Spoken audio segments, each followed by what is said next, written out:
रश्मि और अमर लॉकडाउन के चलते डेटिंग ऐप पर मिलते हैं। उसी बीच उनकी बॉन्डिंग बहुत अच्छी बन जाती है और दोनों एक दूसरे से प्यार करने लगते हैं। बस लॉकडाउन खत्म होते ही चट मंगनी पट शादी। उससे पहले घर में बात तो कर लो। अरे माँ पापा कभी मना नहीं करेंगे। अमर की बात सुन रश्मि खुश हो जाती है। ऐसे ही दिन बीतते हैं और देखते ही देखते लॉकडाउन खुल जाता है, जिसके अगले ही दिन अमर अपने परिवार के साथ रिश्ता लेकर रश्मि के घर पहुंच जाता है। अभी लॉकडाउन खुला ही है और कोरोना तो ख़त्म भी नहीं हुआ, इसलिए ज़्यादा कुछ ना करके अगले कुछ दिनों में छोटे फंक्शन के साथ शादी कर लेते हैं। अमर के पापा की बात पर सब सहमत हो जाते हैं। कुछ दिन बाद दोनों की शादी हो जाती है और रश्मि अपने ससुराल पहुंच जाती है। बेटा, शादी तो तूने अपनी मर्जी से कर ली, लेकिन बहू को बोल देना इस घर में हुक्म मेरा ही चलेगा, इसलिए अपना राज जमाने की कोशिश भी ना करें। माँ, रश्मि को यहाँ सिर्फ प्यार, आशीर्वाद और अपनापन चाहिए, पैसा या राज नहीं। बेटी की बात पर सास मुंह बनाए वहाँ से चली जाती है और अब वो हर रोज़ रश्मि को परेशान करना और ताने देना शुरू कर देती है।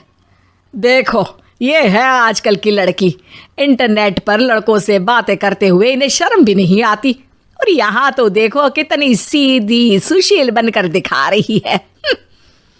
मम्मी, शादी के रिश्ते वाले इंटरनेट ऐप से जब किसी को कोई दिक्कत नहीं है, फिर डेटिंग ऐप के जरिए मिलना किस तरह गलत हो सकता है?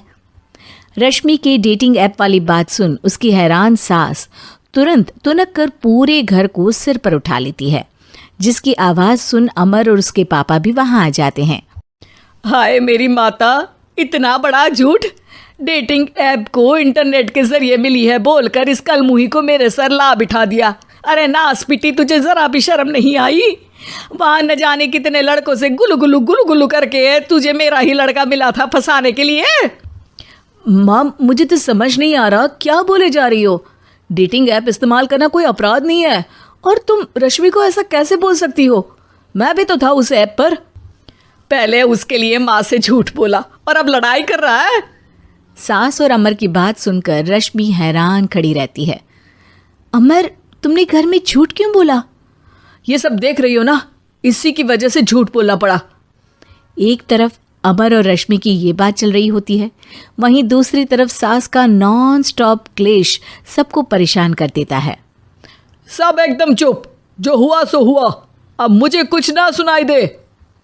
पति की बात सुन सास चुप होकर वहां से चली जाती है, लेकिन अब वो रश्मि के सिर दुनिया भर के सारे काम डालकर उसका जीना पहले से भी ज्यादा मुश्किल कर देती है।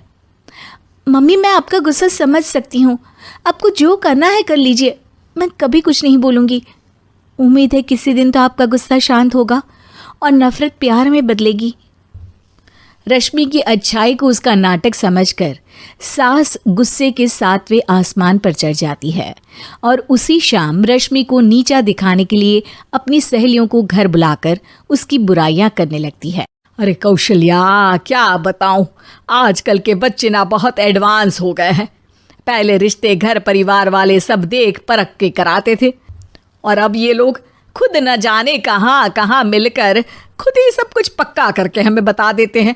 लड़की का कैसा दिन धर्म, कैसा ईमान, कैसा चरित्र कुछ नहीं पता, बस प्यार किया और घर लाकर बिठा देते हैं।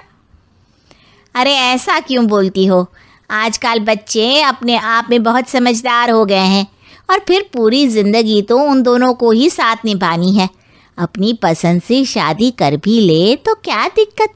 तू ही देख ले, पहले इतना अच्छा बेटा और अब सोने पर सुहागे जैसी सर्वगुण संपन्न बहू। और पता है, अभी कुछ दिन पहले मेरी बेटी ने मुझे डेटिंग ऐप के बारे में बताया, जहाँ लड़का लड़की अपनी पसंद से अपने आप एक दूसरे को चुन लेते हैं, और फिर अगर सब सही रहता है तो बात आगे भी बढ़ जाती है। अरे इसमें इतना खुश होकर क्या बता रही हो? ये तो गलत है। न जाने कौन क्या है, कितना झूठ कितना सच है। अरे पर सोचो, जब तुम किसी के बताए रिश्ते को देखने जाते हो तो क्या एक ही बार देखने से सच झूठ का पता लगा सकती हो? ज़रूरी नहीं कि बच्चों का लिया फैसला हमेशा गलत हो। अरे बहुत बार हमसे भी तो गलत फैसले होते हैं ना। अच्छे बुरे लोग तो हर जगह मिल सकते हैं, फिर इसमें सिर्फ बच्चे ही गलत कैसे? सहेलियों की बात सुन सास सोच में पड़ जाती है और इसी तरह कुछ दिन बीत जाते हैं, जिसमें ना तो वो रश्मि को परेशान करती है और ना ही कोई ताना सुनाती है, जिसे देख रश्मि परेशान हो जाती है। मम्मी, आपकी तबीयत तो ठीक है ना? कुछ दिनों से देख रही हूँ आप मुझे कुछ बोलती ही नहीं। तो मेरा परेशान करना ज्यादा अच्छा लगता है क्या? नहीं, आपकी शांति उससे ज्यादा परेशान कर रही है। शांति इसलिए है क्योंकि मुझे एहसास हो गया है कि गलत तुम लोग नहीं, मेरी सोच है। प्यार तो एक सुंदर एहसास और शादी खूबसूरत साथ है। अगर ये साथ सच्चा है तो कहीं पर भी किसी भी तरह जुड़ा हो उससे कोई फर्क नहीं पड़ता। आप कौन है? इतनी अच्छी बातें मेरी पत्नी तो नहीं बोल सकती। क्या आप भी?